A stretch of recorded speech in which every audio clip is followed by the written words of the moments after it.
Bonjour à toutes et à tous. Qui n'a jamais eu une idée, une petite étincelle en se disant « Tiens, ça, ce serait génial si ça existait ». Mais bon, entre cette étincelle et un vrai produit qui fonctionne, il y a tout un monde. Aujourd'hui, on va justement décortiquer le chemin, la feuille de route qui permet de transformer une simple vision en un plan solide et concret. C'est un peu la question à 1 million, n'est-ce pas? Parce qu'avoir des idées, franchement, c'est la partie facile. Le vrai défi, c'est de les faire atterrir dans le monde réel. Alors on va voir ensemble comment une méthodologie bien précise permet de faire ça étape par étape pour ne rien laisser au hasard. Alors, au programme aujourd'hui, on commence par l'origine de tout, l'étincelle, c'est-à-dire le besoin.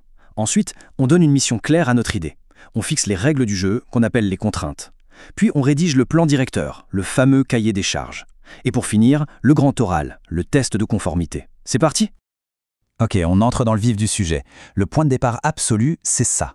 Bien avant de dessiner quoi que ce soit ou d'écrire la moindre ligne de code, il y a cette question fondamentale. À quel besoin est-ce qu'on répond?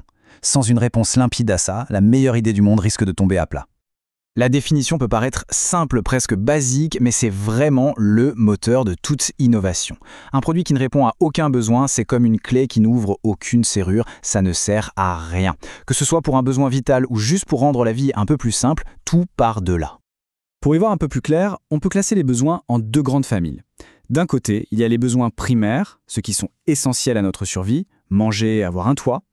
Et de l'autre, les besoins secondaires, qui sont plus liés au confort, à l'amélioration de notre quotidien, se divertir, voyager, ce genre de choses. Un produit peut très bien viser l'une ou l'autre catégorie. Bon, le besoin est identifié. Super. Maintenant, il faut traduire ça en une mission, un objectif ultra précis pour notre produit. Et pour nous aider, il existe un outil avec un nom assez imagé, la bête à cornes. C'est cet outil qui va nous permettre de formuler le but principal du produit de manière claire et concise. Il faut voir ça comme un premier grand filtre pour le projet. La bête à cornes nous force à résumer notre idée en une seule phrase percutante. Une phrase qui capture l'essence même du service que le produit va rendre. C'est vraiment à ce moment-là que le concept commence à devenir tangible. Et la méthode, vous allez voir, est d'une simplicité désarmante. Ça tient en 3 questions. D'abord, à qui le produit rend service? Ensuite, sur quoi est-ce qu'il agit? Et enfin, dans quel but? La combinaison des réponses donne une phrase du type « Le produit permet à tel utilisateur d'agir sur telle chose pour obtenir tel résultat. » Et voilà, l'ADN du produit est posé. Troisième grande étape, les contraintes. Et là, attention, le réflexe est souvent de les voir comme des freins, des obstacles. Mais en fait, c'est tout le contraire. Les contraintes, ce sont des garde-fous. Elles cadrent le projet, elles l'obligent à être malin, réaliste et surtout adapté au monde qui l'entoure.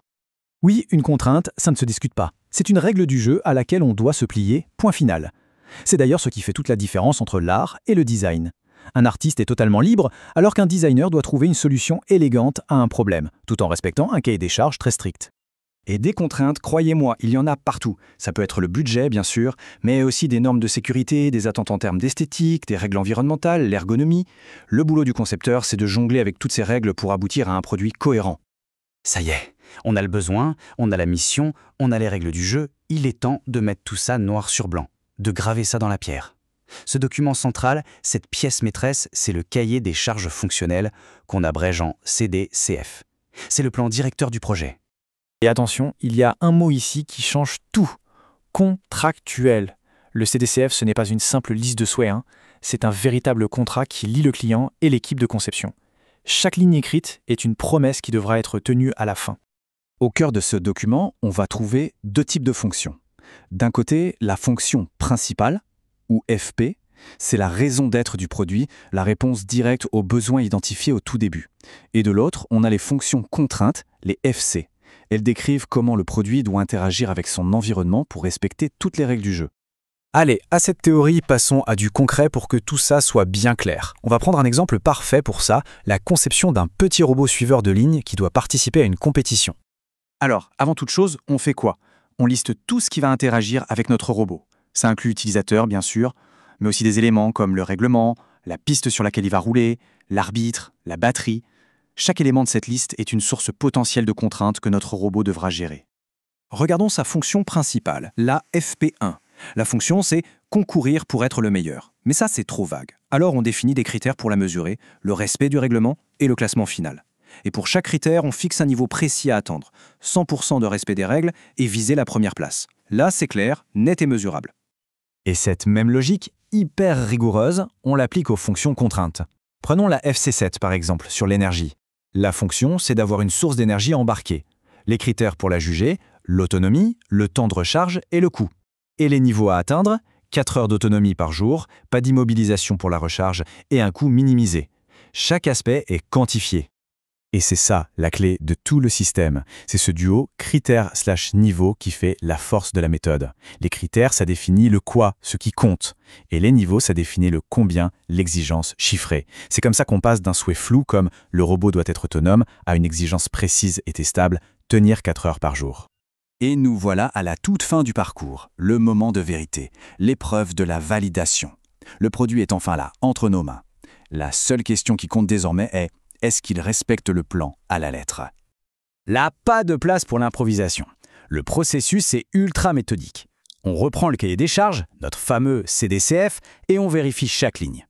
Pour chaque fonction, chaque critère, on réalise des tests pour s'assurer que le niveau de performance exigé est bien atteint. C'est le seul moyen de savoir si la mission est vraiment accomplie. Et là-dessus, le message est clair et net. Le verdict est sans appel. Si un seul point du cahier des charges n'est pas respecté, si un seul test échoue, le travail n'est pas terminé. Ça veut dire qu'il faut retourner à la planche à dessin et revoir la conception.